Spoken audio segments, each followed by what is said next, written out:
So this question says f of x equals sine squared 5x, find the derivative. So what you want to do first on this one is to recognize that this power is the same thing as secant of 5x all raised to the second power. And then on this problem, what we're going to do is we're going to use the chain rule. We have our outside function being squared, and then inside of that we have secant, but then inside of that we have this 5x. So what's going to happen is we're going to end up using the chain rule twice as we take the derivative. So with the chain rule, the way we calculate the derivative with the chain rule is that we start with the outside function first. So the function that's the most outside is the squared, which is a power, and we're going to follow the general power rule. So the general power rule is we multiply by that power, and then we're going to take one away from that power. We're going to leave the inside the same, and then we're going to chain by multiplying by the derivative of the inside.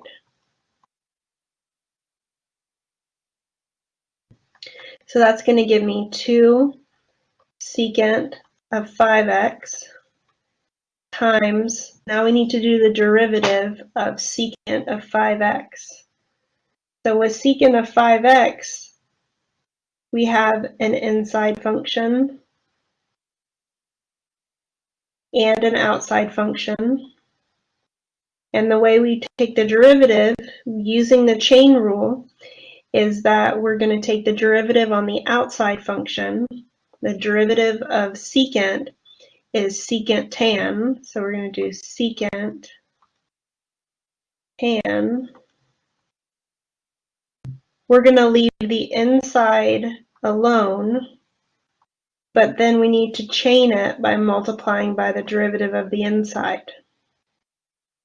So this is going to give me 2 secant of 5x times secant of 5x times tangent of 5x, and we need to find the derivative of 5x, and that's 5. We can do a little bit of simplifying here. 2 times 5 is 10. Secant 5x times secant 5x can be written as secant squared 5x, and then we have times tan 5x.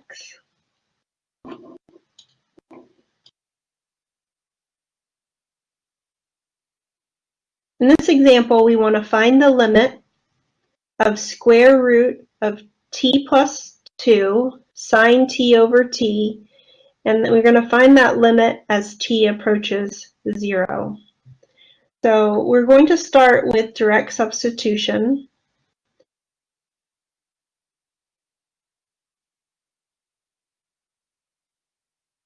By substituting a 0 in for time and for t, we have square root of 2 and sine of 0. Let's see, on the unit circle, an angle of 0 would be here.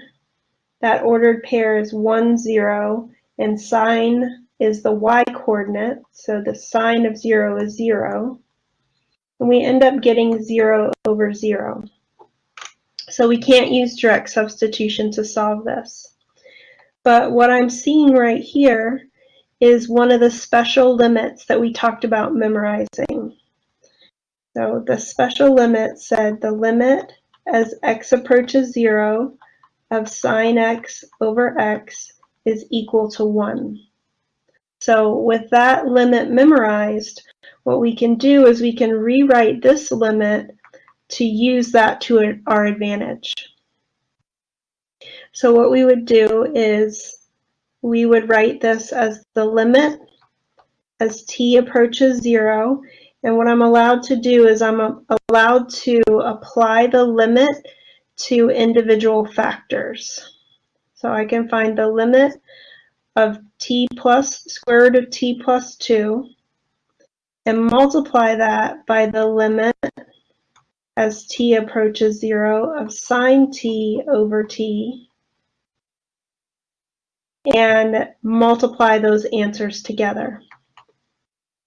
So on the first limit, we're going to do the direct substitution and get square root of 0 plus 2. On the second limit, that's the one we have memorized. That limit is equal to 1.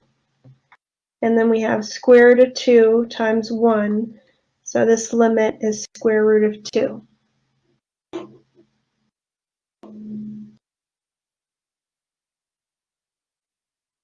In this question, we want to find the limit as x approaches infinity of 6 minus x cubed over 7x cubed plus 3. So if we were to try to solve this with direct substitution, we would have 6 minus infinity cubed over 7 times infinity cubed plus 3. And infinity cubed would be infinity. And infinity cubed is infinity. 6 minus infinity, that would be negative infinity. 7 times infinity is infinity, plus 3 is infinity. And we get to this indeterminate form of negative infinity over infinity. So that's usually an indication that we can do some kind of simplification on this. And the strategy that we use on this simplification is that we're going to take the highest power of x from the denominator and divide that into both the numerator and denominator. So we're going to do 6 minus x cubed divided by x cubed. That's the numerator divided by x cubed. Then the denominator also divided by x cubed. This is going to give me the limit as x approaches infinity of 6 over x cubed minus x cubed over x cubed all over 7x cubed over x cubed plus 3 over x cubed. So a few of these cancel out. These x cubes cancel out. And I'm able to write this as the limit as x approaches infinity of 6 over x cubed minus 1 over 7 plus 3 over x cubed. And now I'll try direct substitution again. We have the limit as x, we're doing direct substitution. So we would have 6 over infinity cubed minus 1 over 7 plus 3 over infinity cubed. So I want to focus on these fractions, and with these fractions we're allowing our denominator to go to infinity and the numerator is a fixed value. And when that happens, your overall fraction is getting smaller and smaller and it's approaching 0. So those become 0. And then we can simplify and get our limit of negative 1 over 7.